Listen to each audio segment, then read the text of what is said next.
جو ہوں فرعون میں ان کو خدا کہہ دوں یہ مشکل ہے، جو ہوں فرعون میں ان کو خدا کہہ دوں یہ مشکل ہے، جو ہوں دجال میں ان کو انبیاء کہہ دوں یہ مشکل ہے۔ مجھے زنجیر پہنا دو یا سولی پہ لٹکا دو، مجھے زنجیر پہنا دو یا سولی پہ لٹکا دو، راہ زنوں کو رہنما کہہ دوں یہ مشکل ہے۔ ابھی آپ احباب کے سامنے استاذ ذی مکرم، استاذ العلماء، وکیل احناف، مناظر اہل سنت حضرت مولانا مفتی رضوان عزیز صاحب دامت برکات العالیہ کی خدمت میں مؤدبانہ التماس کرتا ہوں کہ اپنے نورانی خطاب سے ہم سب کو مستفیض فرمائیں۔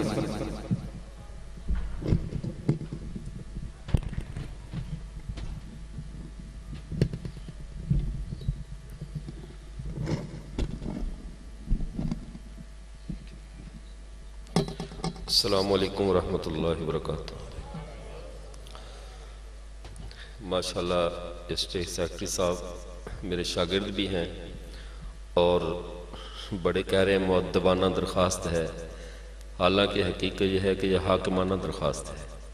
تو یہ ادب اپنی جگہ پہ۔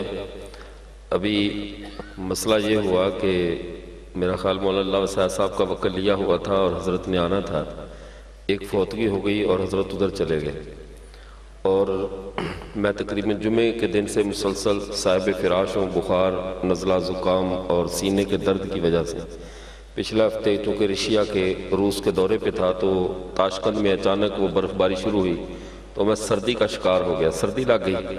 تو ابھی حضرات کو میں نے معذرت بھی کی کہ میں نہیں آ سکتا، میرا عذر قبول فرمائیں، لیکن بس وہ خدام والے پھر ایسے خدام ہیں کہ زبردستی خدمت کرتے ہیں، آپ کو آنا ہی پڑے گا۔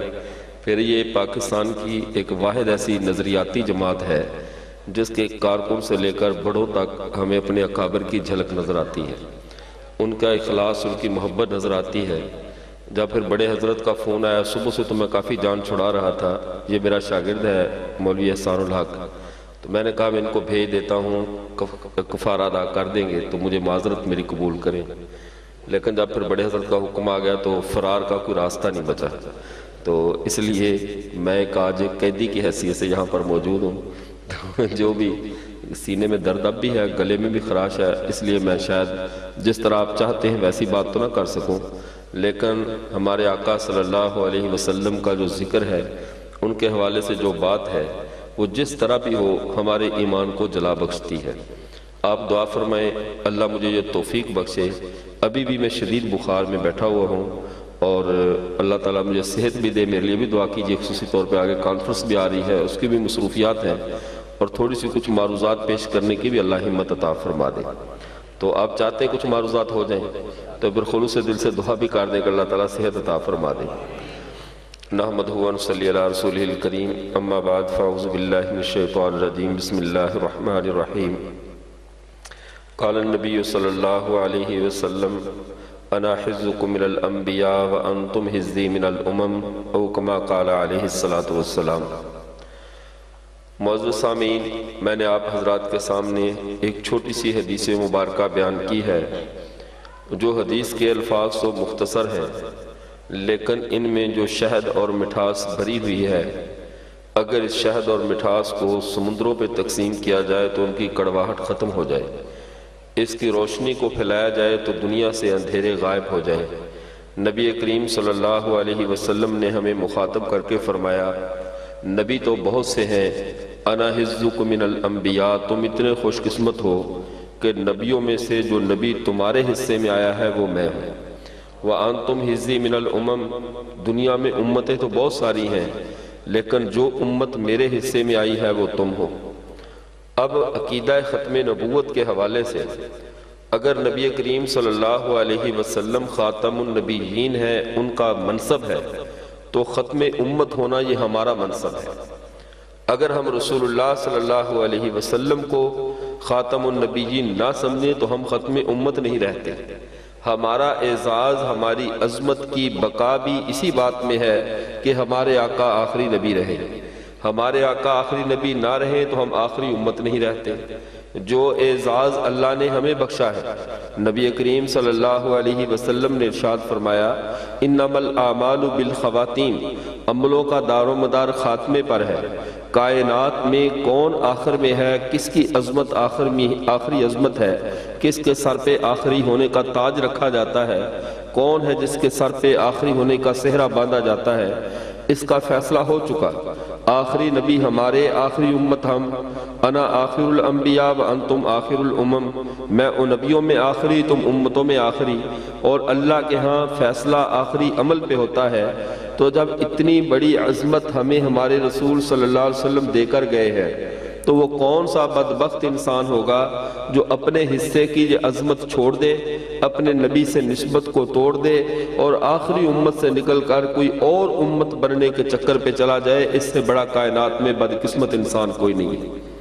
اب آپ یوں اندازہ لگائے دوسری صورت میں، دنیا میں جتنی بھی ملتیں ہیں وہ تین ہیں۔ تین ملتوں میں ایک ملت یہودیت ہے، ایک ملت نصرانیت عیسائیت ہے، اور ایک ملت حنفیت ہے۔ باقی ساری ملتیں، سارے مذہب، سارے دین ان کے تابع ہیں، ان کی جزیات ہیں، ان کی فروعات ہیں۔ آپ اس ہندوازم کو دیکھ لو، یہ یہودیت کی شاخیں ہیں، اور آپ اسی طرح دوسرے سکھوں کو دیکھ لو، یہ بھی یہودیت کی شاخ ہے۔ کسی اور جین مت اور بدھ مت کو دیکھ لو، یہ عیسائیت کی شاخیں ہیں۔ اصل اللہ کی طرف سے جو اللہ نے ملتیں دنیا میں بھیجی ہیں، دین بھیجے ہیں، وہ کل تین ہیں۔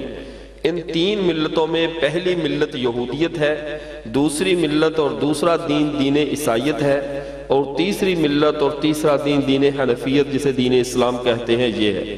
اب اسی کے اوپر آخری فیصلہ ہے، اور یہی آخری ملت ہے۔ اس کو ایک اور آسان مثال سے سمجھ لیں۔ سابقہ تین لفظ ہوتے ہیں پوری دنیا میں، تین لفظوں کا متبادل ہمیں تو ابھی تک چوتھا لفظ نہیں ملا، اگر آپ کو ملے تو بتلا دیجئے کہ ایک ہوتا ہے جمال، اور ایک ہوتا ہے جلال، اور ایک ہوتی ہے راہ اعتدال۔ جمال انتہا درجے کی سختی کو کہتے ہیں، جمال انتہا درجے کی نرمی کو کہتے ہیں، محبت کو کہتے ہیں، اور اعتدال جو جلال اور جمال کا درمیانی راستہ ہے اسے راہ اعتدال کہتے ہیں۔ اللہ تعالیٰ نے صفت جلال سے حضرت موسیٰ کو نوازا۔ یہودیت ایک جلالی امت ہے، اس کے اندر صفت جلال ہے۔ عیسائیت کے اندر صفت جمال ہے۔ عیسیٰ علیہ السلام انتہائی نرم طبیعت تھے، ان کی شریعت میں اتنی نرمی تھی کہ اگر ایک طرف تھپڑ مارے تو چہرے کا دوسرا حصہ اس کے آگے کر دو، اس میں انتقام نہیں تھا، وہ انتہا درجے کی جمالی شریعت تھی۔ اب جلال اور جمال کے بعد ایک امت رہ گئی تھی جس امت کو راہ اعتدال کہا گیا، وَجَعَلْنَاكُمْ أُمَّةً وَسَطًا، وہ اللہ نے مجھے اور آپ کو بنایا ہے۔ اب ہم میں جنات و جلال ہے کہ ہم ہر وقت لٹ بردار بنے رہے، نہ ہم اتنے ہی میٹھے ہیں کہ ہر کوئی ہمیں ہڑپ کر کے چلا جائے۔ ہم راہ اعتدال پہ چلنے والی امت ہیں جو جلال اور جمال کے درمیانے راستے پہ چلتی ہے، اور یہ امت راہ اعتدال ہے، اور اسی کے اوپر قیامت کو قائم ہونا ہے۔ یہ اللہ تعالیٰ نے ہمیں شرف بخشا ہے۔ اب نہ تو کوئی چوتھا راستہ ہے، نہ کسی چوتھی امت کی ضرورت ہے، نہ کسی چوتھے نبی کی ضرورت ہے۔ اب نبی کریم صلی اللہ علیہ وسلم نے جو دعوت لے کر آئے ہیں، جو پیغام لے کر آئے، وہ دعوت اور پیغام صرف جیسے مولانا احسان صاحب فرما رہے تھے، وہ کسی قوم اور معاشرے کی طرف نہیں تھا، بلکہ یوں سمجھیے نبی کریم صلی اللہ علیہ وسلم نے اس کو ایک مثال سے سمجھایا۔ فرمایا ان رجلا بنا بیتا فاحسنہ واجملہ واکملہ، ایک شخص نے ایک گھر بنایا، گھر بنانے کے بعد اس کو خوب سجایا، ڈیکوریشن پوری کی، سب کچھ مکمل کر دیا، الا موضع اللبنہ، مگر ایک اینٹ کی جگہ چھوڑ دی کہ اس میں نہ اس نے گھر کے اندر سوراخ چھوڑا، جگہ چھوڑی۔ الناس یطوفون بہ ویعجبون لہ ہلا وضعت ہذہ اللبنہ، لوگ آتے اس کے گھر کو دیکھتے، خوبصورتی کو دیکھتے، بہت مبارک، بہت صاف ستھرا، اور ایک اینٹ کو دیکھ کر حیران ہوتے اور سوال کرتے ہلا وضعت ہذہ اللبنہ، یہ اینٹ کیوں نہیں رکھی گئی؟ اس گھر میں اس اینٹ کی کمی ہے۔ آپ صلی اللہ علیہ وسلم انا اللبنہ، وہ آخری اینٹ میں ہوں، وانا آخر الانبیاء انا خاتم النبیین لا نبی بعدی، اس قصر نبوت کی آخری اینٹ میں ہوں، میرے بعد اب نہ کوئی نئی اینٹ آئے گی، نہ نیا محل کھڑا ہوگا۔ اب مکان مکمل ہو گیا، اب یہ آخری اینٹ اس کی تلاش کب سے جاری تھی؟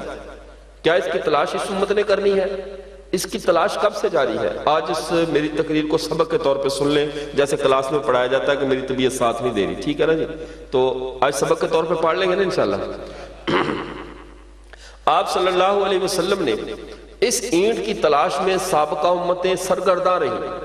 حضرت موسیٰ علیہ السلام کی امت کتابوں کی علامات ڈھونڈ کر تھک گئے کہ آخری نبی جو آنا ہے جس نے اس محل کو مکمل کرنا ہے ہم اسے دیکھ لیں۔ ان کی امت رزق کی خاک ہو گئی، عیسیٰ علیہ السلام آ گئے، ان کو عیسیٰ علیہ السلام میں وہ علامات نظر نہیں آئی۔ انہوں نے کہا یہودیوں نے کہا ہم نہیں مانتے، جو ایمان لے آئے وہ نصرانی بنے، جو نہیں مانے وہ یہودی رہے۔ اب عیسیٰ علیہ السلام نے بھی آ کر یہی کہا کہ میں وہ آخری اینٹ نہیں ہوں، میرے بعد ایک اور آ رہا ہے، مبشرا برسول یاتی من بعدی اسمہ احمد، وہ احمد نام کا ایک نبی آ رہا ہے، آخری اینٹ وہ ہے، ان کے بعد کوئی اور نہیں آئے گا۔ اب عیسائیت بھی تلاش میں چل نکلی۔ اب راہب بیٹھے ہیں، بڑے بڑے پڑھے لکھے بیٹھے ہیں، علامتیں ڈھونڈ رہے ہیں، نشانیاں ڈھونڈ رہے ہیں، حتیٰ کہ آپ نے سیرت کی کتابوں میں جو سکول و کالج کے طلباء ہیں پہلے نصاب میں شامل ہوتے تھے، یہ واقعات آپ نے پڑھے ہوں گے۔ یہ واقعات میں کتاب و سنت کی نہیں، ہمارے سکول و کالج کے نصاب کی بات کر رہا ہوں کہ جب ہیرا راہب ایک بیٹھا ہوا تھا، مکے کا ایک قافلہ گیا، اس نے دیکھ کر اس نے کہا کہ اس قافلے میں یہ جو بچہ آ رہا ہے اس کو دیکھ کر درخت جھکتے جاتے ہیں، سایہ اس کے اوپر ہے، تو یہ کون شخص ہے؟ اس نے پورے قافلے کی دعوت کر دی۔ دعوت کی، عبد المطلب گیا دعوت کھانے کے لیے، اور حضرت محمد صلی اللہ علیہ وسلم کو کافر سامان کے پاس چھوڑ گئے کہ آپ سامان کے پاس ٹھہرو، ہم دعوت کھا کے آتے ہیں۔ جب وہاں پر پہنچے اس نے کہا پہلے تم اتنی بار گزرے ہو، کبھی میں نے تمہاری دعوت کی ہے؟ اس نے کہا نہیں۔ تو انہوں نے کہا آج بھی میں نے تمہاری نہیں کی، دعوت اس بچے کے لیے کی ہے جس کو تم چھوڑ کر آگے ہو، اسے بلا کر لاؤ، یہ تو دعوت کی ہی اسی کے لیے کی ہے۔ اب جب دعوت وہ آپ صلی اللہ علیہ وسلم آئے، اس نے علامات کو دیکھا، دیکھ کر اس نے کہا یہودی یہ بنو اسماعیل میں سے ہے، اور یہودیوں کا نظریہ یہ ہے کہ آخری نبی بنو اسحاق میں سے آنا ہے۔ اب یہودی ڈھونڈتے پھر رہے ہیں۔ یہ راستہ چھوڑیں بھی حضرت مولانا شبیر احمد عثمانی صاحب تشریف لا رہے ہیں۔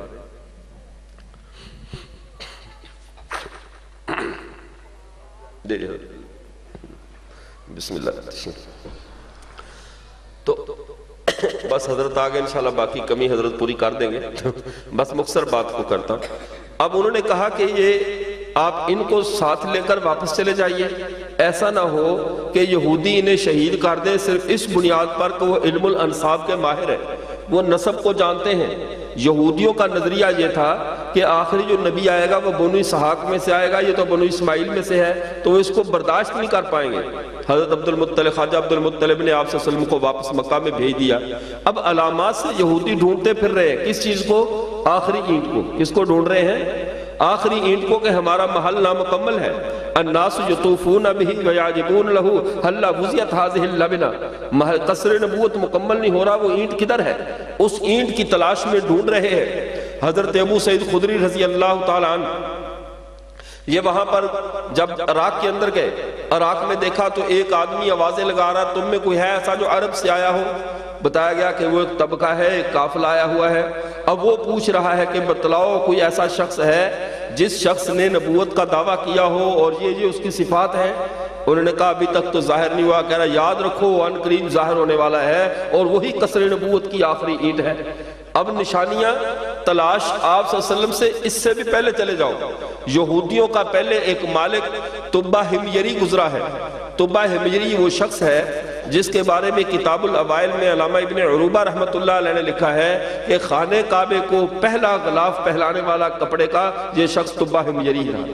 اس کی سنت میں آج تک اس کی یاد میں خانہ کعبے کے اوپر غلاف پہنایا جاتا ہے، اس سے پہلے بیت اللہ کے اوپر غلاف نہیں تھا۔ اس نے غلاف کیوں پہنایا کعبے کو؟ یہ ایک اپنے لاہو لشکر کے ساتھ نکلا، جب مکہ میں آیا تو آ کر دیکھا کہ لوگ میرے پاس نہیں آتے، بیت اللہ کا طواف کر رہے ہیں، اس نے کہا اس گھر کو گرا دیا جائے۔ جو ہی اس نے ارادہ کیا نکسیر پھوٹ گئی، کانوں سے خون، منہ سے خون۔ انہوں نے کہا کہ تو اس کے ساتھ 400 کے قریب، بات کہتے 400، بات کہتے 40 بڑے بڑے ربی علماء یہود موجود تھے۔ انہوں نے کہا یہ غلطی نہ کرو، یہ نبیوں میں جو آخری نبی آنے والا ہے، جو قصر نبوت کی آخری اینٹ ہے، یہ اس کی جائے عبادت بننے والا ہے، قبلہ بننے والا ہے، اسے گرانے کی حماقت نہ کرو۔ اس نے پھر اس کا اکرام کیا، اکرام کر کے کہا پھر میں اس کی تکریم کرتا ہوں، اور اپنی چادر سے باقاعدہ اس نے خانہ کعبے کے اوپر غلاف چڑھایا، جس کو معجم کبیر طبرانی میں امام طبرانی رحمۃ اللہ علیہ نے بھی لکھا ہے۔ ارے کتاب الاوائل میں امام ابن طبرانی کی بھی کتاب الاوائل ہے، اس میں بھی انہوں نے لکھا۔ وہ کہتے ہیں اس نے غلاف چڑھایا۔ پھر جب یہ فتوحات کرتا ہوا یثرب کی طرف گیا، جسے مدینہ منورہ کہتے ہیں، وہاں لڑائی شروع ہوئی۔ مدینے والے اپنے شہر کے دفاع کے لیے لڑ رہے ہیں، لڑتے لڑتے وہ دن کو لڑتے اور شام کو سارے قافلے کا کھانا بھیج دیتے۔ انہوں نے کہا مجھے سمجھ میں نہیں آ رہا، تم لوگ دن کو لڑتے ہو، رات کو ہماری دعوت بھی کرتے ہو۔ انہوں نے کہا لڑتے اس لیے ہے کہ تو غاصب ہے، اور دعوت اس لیے کرتے ہیں کہ تو مسافر ہے۔ مسافر کو کھانا کھلانا یہ تو بے اکرامی ہے کہ ہمارے پڑوس میں دروازے پر مسافر بیٹھا اور ہم اس کا اکرام نہ کریں، تو ہم تجھے کھانا اس لیے کھلاتے ہیں۔ انہوں نے اپنے علماء کو بلایا، یار اس بستی کا پتہ کرو، کہیں یہ بھی کہیں آخری نبی کی بستی تو نہیں ہے۔ انہوں نے جب دیکھا علامات کو، انہوں نے کہا یہ تو وہی بستی ہے جو اس نبی کی جائے مدفن بننے والی ہے، جائے ہجرت بنے گی، اس بستی سے بدتمیزی نہ کرو، اس کا اکرام کرو۔ اس نے فوری طور پہ کہا کہ اس بستی میں ایک ایسا مکان تعمیر کیا جائے جس مکان کو میں اس نبی کے لیے بنا سکوں۔ اس نے 2 منزلہ مکان بنایا۔ یہودی علماء نے کہا اگر آپ اجازت دو، علامات قریب قریب ہیں، قصر نبوت مکمل ہونے والی اینٹ اب ملنے والی ہے، ہمیں اتنی اجازت دو ہم بھی یہاں رک جائیں۔ 400 بعض کہتے 40 بعض کہتے 400، ابن الاسیر وغیرہ نے 400 لکھا ہے۔ یہودی علماء کے مکانات اس بادشاہ تنبہ حمیری نے تعمیر کیے، ایک 2 منزلہ مکان تعمیر کیا، تعمیر کر کے ایک خط لکھا کہ یہ خط نسل در نسل آگے بھیجتے رہیے، حتیٰ کہ جب رسول اللہ صلی اللہ علیہ وسلم ہجرت کر کے مکہ سے مدینہ کی طرف آئے تو ان کو میرا خط دے دیا جائے۔ اب ہم کہتے ہیں اب آپ صلی اللہ علیہ وسلم کی اونٹنی ابو ایوب انصاری کے مکان پہ رکی، یہ غلط بات ہے۔ ابو ایوب انصاری خود رسول اللہ کے مکان میں رکے ہوئے تھے، وہ تو مکان رسول اللہ کا تھا، وہ تو رسول اللہ صلی اللہ علیہ وسلم کے لیے تبہ حمجری بنا کر کے آتا۔ ابو ایوب انصاری تو ایک بحثیت خادم تھے، مکان کو صاف ستھرا رکھنے کے لیے کہ کائنات کا امام یہاں آنے والا تھا۔ آپ صلی اللہ علیہ وسلم تشریف لائے 2 منزلہ مکان کے اندر۔ اب اونٹنی کے بارے میں اللہ کے نبی نے خود فرما دیتے، یہ بھی ایک سیاسی طریقہ کار ہوتا ہے۔ اگر آپ صلی اللہ علیہ وسلم فرماتے نہیں میں نے وہاں جانا ہے تو صحابہ کی دل آزاری ہوتی، جیالے تو سارے تھے، کس کو نوازتے کس کو محروم کرتے۔ فرمایا میری اونٹنی کو چھوڑ دو، یہ مامور ہے، یہ وہیں جائے گی جہاں اس کا مقام ہے، اس کو پتہ ہے اس نے کہاں جانا ہے، اس کو چھوڑ دو۔ اونٹنی اسی مکان پر ٹھہری جو مکان کس کا تھا؟ کس کا مکان تھا؟ حضور صلی اللہ علیہ وسلم کا مکان تھا۔ 1000 سال پہلے وہ مکان بنا کر رسول اللہ کے لیے دے کر گیا۔ حضرت ابو ایوب انصاری کا خاندان اس مکان کی حفاظت کرتا ہوا آ رہا تھا، اور جب وہاں پر پہنچے مکان میں لوگوں کا ہجوم ہوا، جمع ہوا، تو جو خط تھا وہ دوسرے خاندان میں آ رہا تھا۔ اب جس بندے کے پاس خط تھا، آ کر ذمہ داری تھی، کوئی تماشا تھوڑی تھا کہ پہلے جا کر پکڑا دو پھر تفتیش کرو کہ تو وہی نبی ہے یا کوئی اور ہے۔ اس نے کہا پہلے میں جا کر چیک کرتا ہوں کہیں یہ کوئی اور آدمی تو نہیں ہے، کہیں کوئی جال سازی تو نہیں ہے، میں غلط آدمی کو کہیں خط نہ دے دوں۔ اس نے کسی کو بھی نہیں بتایا، بند کمرے میں گیا، خط جیب میں چھپایا، چھپا کر جا کر مجمع کے پیچھے جا کر علامات کو چیک کرنے لگ گیا، کیونکہ وہ آخری اینٹ ایسی نہیں تھی، اس کی پوری علامات بیان کی جا چکی تھی۔ ارزاق اکحل العینین، اس کی آنکھیں نیلی اور اس کی آنکھیں سیاہ ہوں گی، سیاہی مائل ہوں گی، بال گگریالے ہوں گے، چہرے پہ نور ہوگا، افلج السنیتین، دانت کھلے کھلے ہوں گے، ساری علامات تو موجود تھیں۔ وہ علامات دیکھ رہا ہے، رسول اللہ صلی اللہ علیہ وسلم نے اس کو دیکھ کر کہا بھائی پیچھے ہٹو، میرا خط تو لاؤ جو میرا بھائی تبہ حمجری تجھے دے کر گیا، ابھی لے کر پیچھے کھڑے ہو، آگے ہو ذرا۔ اس نے کہا اللہ کے رسول خط بعد میں لینا، پہلے مجھے کلمہ پڑھو، اس خط کی میرے ماسوا کسی کو خبر نہیں تھی، تو واقعی اللہ کا رسول ہے جس نے پہچان لیا کہ میں تیرا خط لے کر کھڑا ہوں۔ خط آیا تو اس کے اندر تبہ حمجری کیا لکھ رہا ہے؟ اے محمد رسول اللہ، اے نبیوں کے آخری نبی، اے خاتم النبیین، خاتم النبیین کے نام سے مخاطب کر کے کہہ رہا ہے اگر آپ میری زندگی میں آئے تو میں تمہارا وزیر اور سپاہی ہوں، اگر میرے بعد آئے تو میں 1000 سال پہلے تمہاری ختم نبوت پر ایمان لا کر دنیا سے جا رہا ہوں۔ اللہ کے رسول کا اس اینٹ کی تلاش پتہ چلا کتنی تھی۔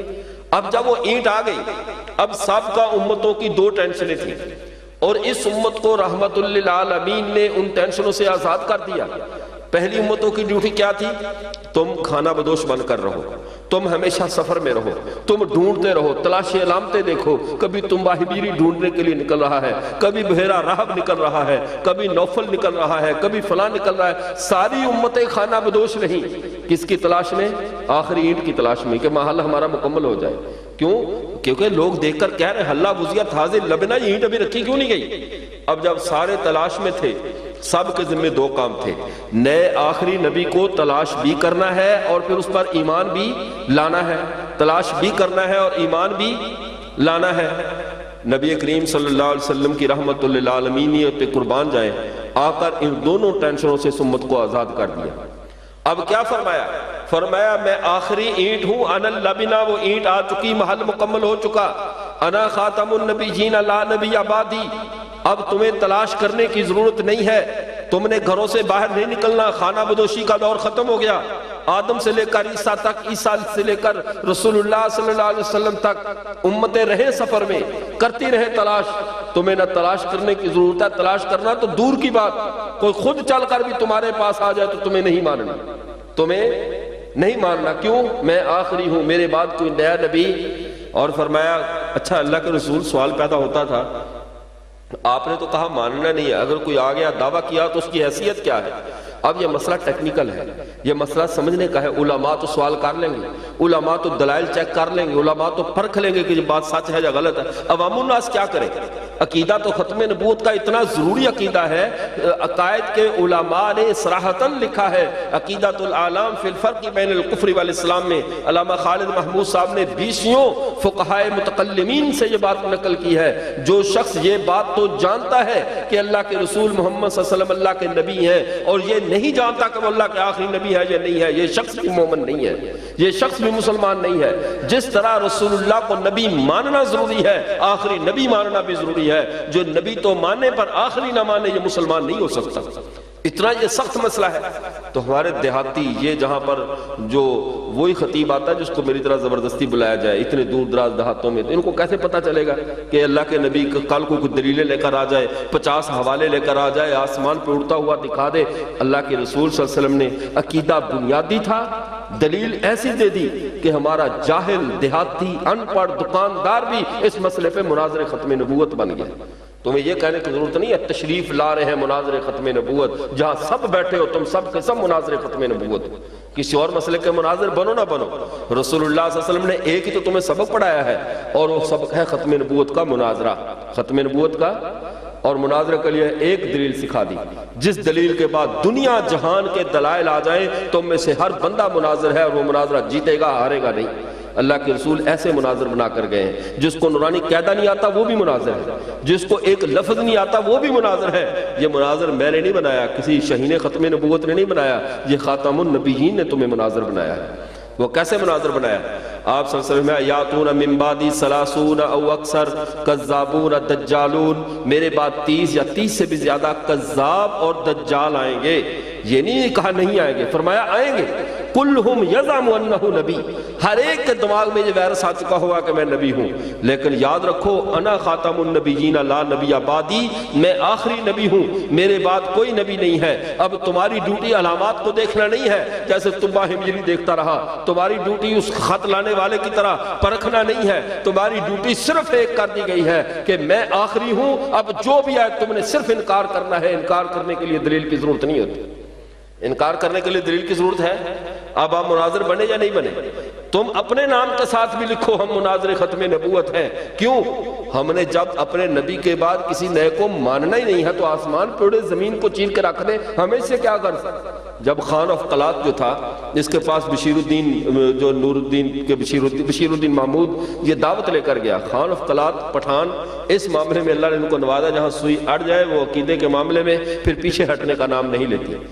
اس نے جا کر کہا میری دعوت کو سنو، اس نے کہا دعوت کو چھوڑو، کھانا کھاؤ، یہ تمہارا حق ہے، مہمان ہو، اور کھانا کھاؤ اور چپ کر کے چلے جاؤ، میرے سامنے کوئی دلیل بیان نہ کرنا۔ اس نے کہا میرا پیغام تو سنو، میں پیغام لے کر آیا ہوں، میرے کچھ دلائل ہیں احمدیت کے بارے میں، مرزائیت کے بارے میں، میرا موقف تو سن لو کیا ہے۔ بار بار کہتا رہا، اس نے کہا کھانا کھاؤ اور چلے جاؤ، میں پٹھان ہوں، مہمانوں کا اکرام کرتا ہوں، اگلی بات میں سننے کو تیار نہیں ہوں۔ اس نے کہا تم کیا دلیل دو گے؟ اس نے کہا کتاب و سنت سے دلائل دوں گا۔ اس نے کہا کتاب و سنت کے بچے، رب کعبہ کی قسم کھا کر کہتا ہوں ابھی آسمان پھاڑ کر جبرائیل نیچے اترے، مجھے اٹھا کر اللہ کے عرش کے سامنے لے جائے، یا مجھے آ کر کہے اے خان آف قلات اللہ کہتا ہے مرزا قادیانی نبی ہے، رب کعبہ کی قسم میں تب بھی نبی نہیں مانوں گا۔ کیوں؟ میرے نبی نے جو کہہ دیا تھا میرے بعد نبی ہے ہی نہیں۔ اب جبرائیل بھی آئے گا تو میں کہوں گا جبرائیل تو جھوٹ بول رہا ہے، میرے نبی کی بات غلط نہیں ہو سکتی۔ یہ ہے ایمان ختم نبوت کا، اس کے لیے دلیل کی ضرورت ہے۔ اب تم مناظر ختم نبوت ہو یا نہیں؟ اچھا اب دوسری بات کو سمجھو۔ آپ میں سے لوگ عدالتوں کو چکر لگاتے رہتے ہیں، گھروں میں جھگڑے ہوتے رہتے ہیں، مسائل بنتے ہیں۔ سارے نبی، ہمارے جو عدالتی معاملات ہوتے ہیں اس میں دو طرح کی ضمانتیں چلتی ہیں، ایک ضمانت ہوتی ہے اس کو کہتے ہیں کچی ضمانتیں، اور ایک ضمانت ہوتی ہے جس کو کہتے ہیں پکی ضمانتیں۔ پکی ضمانت کے بعد بندہ مطمئن ہو جاتا ہے نہیں ہو جاتا؟ کچی ضمانت ہو تو ہر پیشی پہ ریمانڈ کا خطرہ، ہر پیشی پہ گرفتاری کا خطرہ، ہر مسئلے کے اوپر ہر وقت چھپ کر رہنا ہے کب قانون حرکت میں آ جائے۔ لیکن جب پکی ضمانتیں ہو جائے اب بے فکری سے عدالت کے سامنے ناچتے پھرو، تمہیں کوئی پوچھنے والا نہیں ہے، کیوں ضمانت پکی ہو چکی ہے۔ سارے نبی آئے ہیں، سب نبیوں نے امتوں کو نجات کی ضمانت دی ہے، لیکن کچی ضمانتیں دی ہیں۔ کچی ضمانتوں کا کیا مطلب؟ ہر نبی بتا کر گیا مجھ پر ایمان لاؤ گے، مجھ سے پہلے والوں پر لاؤ گے، اور جو میرے بعد آ رہا ہے اس پر بھی ایمان لاؤ گے تو تمہاری نجات کی ضمانت ہے۔ اگر پچھلے سب پر ایمان لائے اگلے پر ایمان نہ لائے تو تمہاری ضمانت سلب، تم گرفتار ہو جاؤ گے، جہنم کا ایندھن بن جاؤ گے۔ ہر نبی کچی ضمانت دیتا دیتا انسانیت تنگ آ گئی۔ یا اللہ کب تک ریمانڈ کا خوف رہے گا؟ کب تک ہم یہ ڈھونڈتے رہیں گے؟ اللہ کب ہماری نجات جان چھوٹ جائے، ہم فریش ہو کر زندگی گزاریں، ہمارے اوپر خوف ختم ہو جائے کہ فلاں وقت نبی آیا تھا تم نے بات نہیں مانی، یہ خوف کب ختم ہوگا؟ رسول اللہ صلی اللہ علیہ وسلم نے آ کر پوری انسانیت کی پکی ضمانتیں کر دیں۔ اب میرے اوپر ایمان لانا، میں آخری ہوں، مجھ پر ایمان لانا ہے، مجھ سے پہلوں پر ایمان لانا ہے۔ اب اللہ نے کوئی ایسا نبی پیدا ہی نہیں کیا جو آ کر تمہاری ضمانتوں کو سلب کرے، تمہاری پکی ضمانت ہو چکی۔ تو جو مجھ پر ایمان لے آئے اس کی نجات کی پکی ضمانت ہے۔ اب پکی ضمانتوں کے بعد کوئی پاگل ہی ہوگا جو عدالت میں درخواست دے کر کہے ان کو کچی کر دو، میں پھر ایک اور ایمان میں پنگا لینا چاہتا ہوں۔ ایسا کوئی عقل کوئی عدالت میں کبھی ایسا بے وقوف مجرم دیکھا ہے جو جا کر جج سے درخواست کرے جج صاحب ابھی پکی ضمانت نہ کرو، ابھی کچا کیس چلنے دو، چوں میں تھوڑا سا اور جسمانی ریمانڈ چاہتا ہوں، میں اور چترول اپنی چاہتا ہوں۔ ایسا کوئی بھی بے وقوف مجرم نہیں ہوتا۔ اس امت کو رسول اللہ نے پکی ضمانت کر دی ہے۔ اب ہماری ضمانت کوئی سلب کرنا چاہے ہم اس کو ضمانت سلب کرنے دیں گے؟ ہمارے نبی نے ہمیں نجات کی ضمانت دے دی ہے۔ یہاں پر ایک عجیب سوال پیدا ہوتا ہے۔ مرزائی کہتے ہیں مرزا غلام محمد قادیانی کو آپ صلی اللہ علیہ وسلم کی اطاعت کی وجہ سے نبوت ملی تھی۔ ہم کہتے ہیں کیا جو آپ صلی اللہ علیہ وسلم کی اطاعت کرے اس کی نجات ہو سکتی ہے یا نہیں ہو سکتی؟ کہتے ہیں بالکل ہو سکتی۔ مرزائی یہاں پھنس جاتا ہے۔ اگر کہیں رسول اللہ کی کامل اطاعت سے نجات ہو سکتی ہے تو پھر مرزے کی ہمیں ضرورت ہی نہیں ہے، مرزے کی ضرورت ہے پھر بعد میں۔ اور اگر کہیں نہیں ہو سکتی پھر عجیب بات ہے، ہم کامل اطاعت کریں ہماری نجات نہیں ہو رہی اور تم نے اطاعت کی تمہیں نبوت بھی مل گئی۔ یہ دو نمبری کہاں سے آ گئی؟ ایک بات کرو، یا تو کہو اطاعت سے نجات ہوتی ہے یا نہیں ہوتی۔ اگر پیغمبر کی اطاعت سے نجات ہو جاتی ہے ہمیں کسی نئے کی اطاعت کی ضرورت نہیں ہے، اور اگر اطاعت سے نجات نہیں ہوتی، نجات تو چھوٹا درجہ ہے، نبوت اوپر کا درجہ ہے، جب چھوٹی چیز نہیں ملی تو بڑی چیز نبوت تمہیں کیسے مل گئی؟ اس لیے ہمارا جو عقیدہ ختم نبوت کا ہے، ہم اس معاملے میں اس بنیاد پہ بھی بڑے حساس ہیں کہ اس عقیدے پہ ہم کبھی کمپرومائز نہیں کرتے کہ یہ ہمارا ختم نبوت، جس طرح پیغمبر کے سر پہ تاج ہے، ختم امت کا تاج، خاتم الامم کا تاج، یہ ہمارے سر پر ہے۔ ہم اس تاج کی حفاظت اس لیے بھی کرتے ہیں کہ ہمارا اپنا تاج محفوظ رہتا ہے، ہمارا اپنا اعزاز محفوظ رہتا ہے، ہماری اپنی شان محفوظ رہتی ہے۔ ہمارے نبی نے کتنے فخر سے کہا انا حزکم من الانبیاء وانتم حزی من الامم، نبیوں میں میں وہ ہوں جو تمہارے حصے میں آیا، امتوں میں تم وہ ہو جو میرے حصے میں آئے۔ جب ہمارا نبی پیار سے ہمیں اپنا حصہ کہتا ہے، خود کو ہمارا حصہ کہتا ہے، ہمارے دماغوں پہ بھی اتنا پردہ نہیں پڑا کہ ہم اس حصے سے باہر نکل کر جا کر زمین و آسمان کی وسطوں میں کوئی اور جہنم تلاش کرتے رہیں۔ مرزائیت کو اللہ ہدایت دے، انہوں نے بہت بڑے خسارے کا سودا کر دیا۔ پیغمبر صلی اللہ علیہ وسلم کی رحمت والی چھتری کے سے نیچے سے نکل کر ایک جہنمی کی چھتری کا ایندھن بن گئی۔ اور پھر اس نے جو حشر کیا اپنی امت کا، اس نے جو حشر کیا اپنی امت کا، اگر اس امت کے ساتھ اس کی امت کا ہی موازنہ کر لیا جائے تو دودھ کا دودھ اور پانی کا پانی ہو جائے۔ رسول اللہ صلی اللہ علیہ وسلم نے اس امت کو امت مرحومہ کہا، اس امت کو سادہ امت کہا، اس کے بارے میں کہا تمہارے پاؤں میں کانٹا بھی چبھے تو اللہ تمہیں اجر دیتا ہے۔ اور مرزا قادری نے اپنی امت کا کیا تعارف کروایا ہے، کیسی امت تیار کی۔ قادیان کو مخاطب کر کے کہتا ہے اے قادیاں کے رہنے والوں، تم ہرگز نہیں ہو آدمی، تم ہے کوئی ہے تم میں روبا، کوئی ماہی، کوئی مار، تم میں کوئی لومڑی ہے، کوئی سانپ ہے، اور کوئی تم میں جو ہے وہ بچھو ہے۔ جب اپنی امت اس نے سانپوں کی تیار کی ہے، مرزا قادری نے کون سی امت تیار کی ہے؟ اور ہمارے نبی نے ہمیں فیصلہ بتایا ہے۔ ابو داؤد شریف میں حدیث مبارکہ موجود ہے، آپ صلی اللہ علیہ وسلم نے فرمایا ما سلمناہن منذ حاربناہن علی الحیات، ہماری سانپوں سے جب سے لڑائی شروع ہوئی ہے ہماری کبھی ان سے صلح نہیں ہوئی۔ سانپوں سے ہماری صلح۔ اور مرزے نے اپنی امت کا تعارف کیسے کروایا ہے؟ اس نے کہا میری امت سانپ ہے۔ میری امت کیا ہے؟ اور اللہ کے نبی نے کیا کہا ہے؟ میری اس امت کی سانپوں سے صلح۔ یہ پتہ نہیں پھر یا تو یہ امت کا حصہ نہیں ہے جو آئے روز مرزائیت سے گلے ملنے میں بے تاب رہتے ہیں، پتہ نہیں یہ سمت کو اپنے آپ کی سمت کا حصہ نہیں سمجھتے، جو آئے روز کبھی کسی کو وزیر خارجہ، وزیر داخلہ، وزیر مالیات لگانے کے چکروں میں رہتے ہیں۔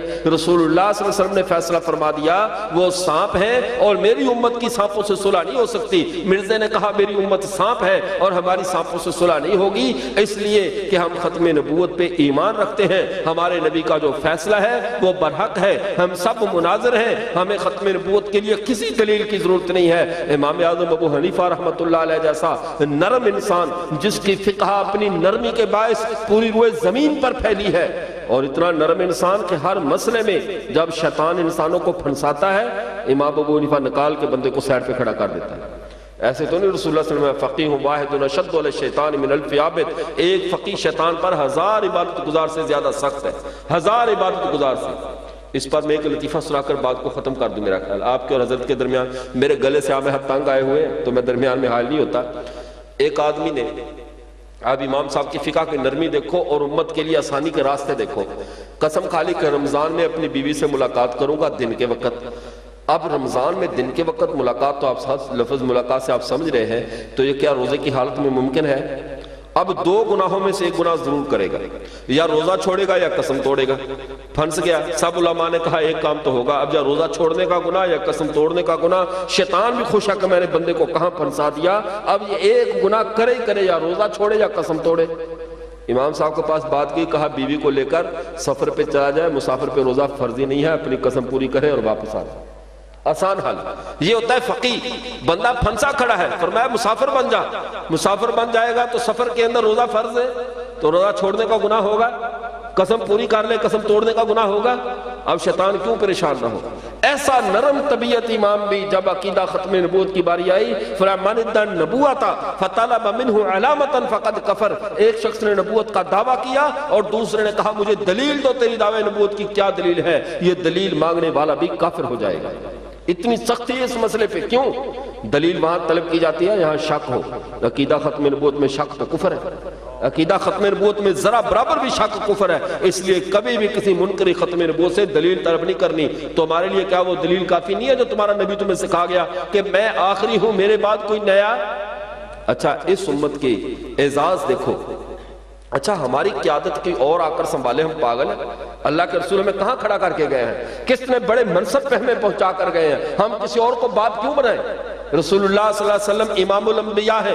سورۃ نسائی میں آپ نے حدیث مبارکہ پڑھی ہوگی، جو علماء یہاں موجود ہیں، کہ 1,24,000 نبیوں کی امامت رسول اللہ صلی اللہ علیہ وسلم نے مسجد اقصیٰ میں کروائی ہے، اور 1,24,000 نبیوں کے بدلے میں اللہ نے میرے نبی کو 1,24,000 صحابہ دیے ہیں۔ اور امام علامہ ابن حجر اسقلانی نے تہذیب التہذیب میں لکھا میرے نبی کے صحابہ کی تعداد 1,24,000 ہے۔ میرا وجدان کہتا ہے اللہ نے سابقہ امتوں کو جتنے نبی دیے تھے میرے نبی کو اتنے صحابہ دیے۔ اب اتنا جو امام الانبیاء ہے، اب مجھے بتاؤ نبی سے آگے کوئی ہوتا ہے؟ بتلاؤ یار ذرا بولو، میرا تو گلا جواب دے گا کہ آپ کا بھی جواب دے گیا۔ نبی سے آگے کوئی ہوتا ہے؟ نبی امام الانبیاء ہو تو پھر اس سے آگے کون ہوگا؟ کسی میں دم ہے کہ امام الانبیاء سے ایک قدم آگے بڑھے؟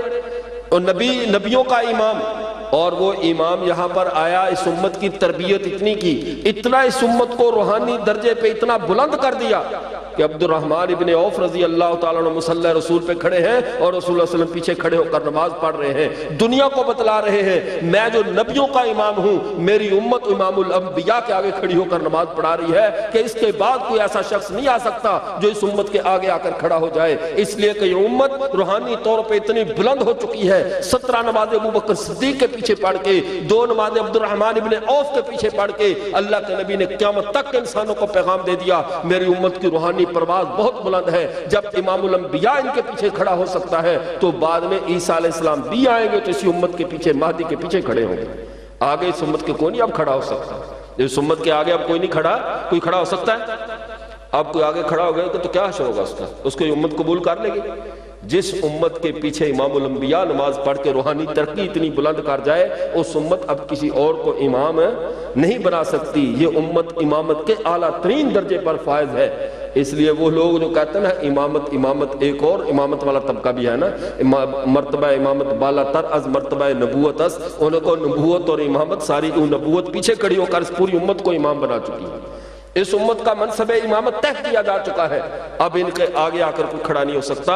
اس امت کا مقام بہت بلند ہے، خدا کے لیے اپنے مقام کا تحفظ کرے، اپنے عقیدے کا تحفظ کرے۔ اب اگر کوئی تمہارے آگے آ کر کھڑا ہونا چاہے اسے اٹھا کر پیچھے پھینک دو، کیوں؟ ہمیں ہمارا نبی یہاں کھڑا کر کے گیا ہے، ہم اپنے آگے کسی کو نہیں آنے دو گے، ہمارے آگے صرف ہمارا نبی ہے۔ اللہ کے نبی نے جب یہ کہہ دیا کیف تہلک ھذہ الامہ انا اولھا ومہدی وسطھا وعیسی آخرھا، میری امت کیسے گمراہ ہو سکتی ہے جس کے آگے میں کھڑا ہوں، درمیان میں مہدی ہے، آخر میں عیسیٰ ہے۔ جو امت چل ہی نبوت کے پیرے میں رہی ہے، اس امت کو کوئی چوری نہیں کر سکتا، اس امت کو کوئی چوری، اللہ ہمیں چوری ہونے سے بچائے، ہمارے عقیدے کا تحفظ فرمائے۔